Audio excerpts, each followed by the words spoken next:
Սահմանադրական հանրաքվեի ևս 4 ընտրակեղծարար այսօր ամբողջությամբ ընդունելով մեղադրանքը դատարանում արժանացան հնարավոր ամենամեղմ պատժին, տուգանվելով 500,000 դրամ։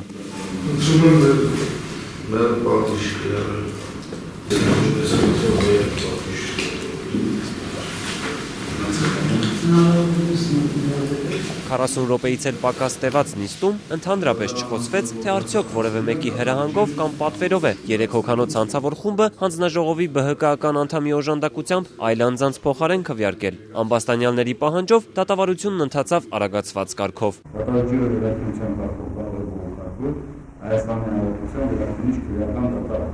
Թերի բարձրագույն կրթությամբ գործազուրկ ընտրակեղծարարները հրաժարվեցին պատասխանել մեր հարցերին, դատարանին էլ միջնորդեցին արգելել նկարահանումը։ Փոխարենը խոսեց այդ տեղամասում հանրապետական կուսակցության վստահված անձը։ Դավիթ Սիմոնյանը, ով առավել հայտնի է կենտրոնի Կյաժմ ականվամբ, պնդեց, ընկերները գաղափարի համար են կեղծիքի գնացել, տուգանքներն էլ իր վրա կվերցնի։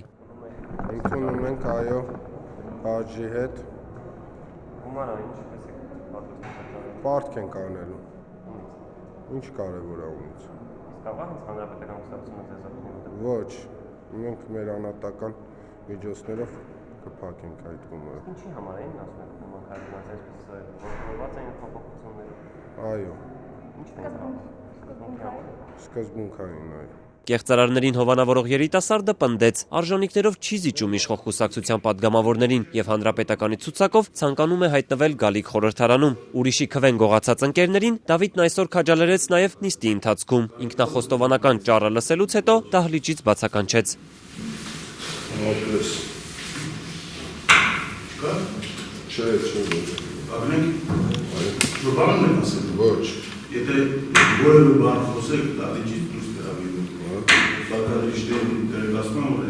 Հանձնաժողովի ԲՀԿ-ական անդամ գործազուրկ Լուսինե Մնացականյանը, ում օժանդակությամբ երիտասարդները կեղծել էին արդյունքները, Ազատության հետ զրույցում պնդեց, անգիտակցաբար է գնացել հանցագործության, պատժաչափը չի բողոքարկի, միայն թե չգիտի ինչպես է վճարելու տուգանքը։ Կգան տունը, կգան ըստ երևույթին կալանք կդնեն, եթե չկարողացա հավաքել, ամեն դեպքում անձնական միջոցներից։ Ընտրակեղծարար ԲՀԿ-ականը չի բացառում, 1 տարի հետո խորհրդարանական ընտրություններին նորից հանձնաժողովի կազմում լինի, այս անգամ սակայն ավելի հմտացած։ Ես ավելի ուշադիր կլինեմ,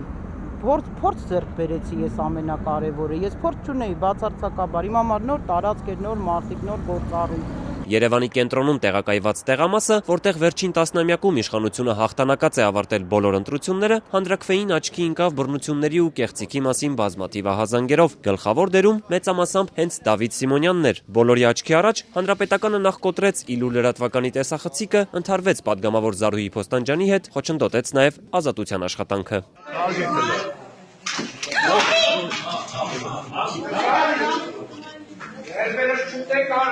Ինքը դիտավորյալ հենց տեսախցիկին էր ցանկանում հարվածել, որովհետև իմ ու իր խոսակցությունը իմ տեսախցիկով ձայնագրվել էր,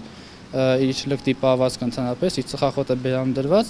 Ես ինտերվյու եմ վերցրել։ Ինձնից վերցրել, այսպես լավ Ես ինտերվյու ձեզանից արդեն ինտերվյու վերցրել եմ, ուզում իրենց հարցը։ Ինձանից երբեք Վերցրել եմ։ Երբեք վերցրել։ Խնդրեմ մի խանգարեք էլի, ես Դուք եք խանգարում մեր աշխատանքի խոչընդոտում։ Ես ինչով եմ խոչընդոտում։ Հանրապետական երիտասարդը սակայն օրենքի առջև չկանգնեց, քննչական կոմիտեն լրագրողին տեղամասից հանելու եւ տեսախցիկը կոտրելու մեջ հանցակազմ չգտավ։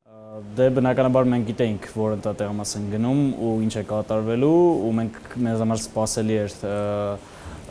տվյալ տեսակի պայելաձևը։ Ինքը զբաղված էր մարդկանց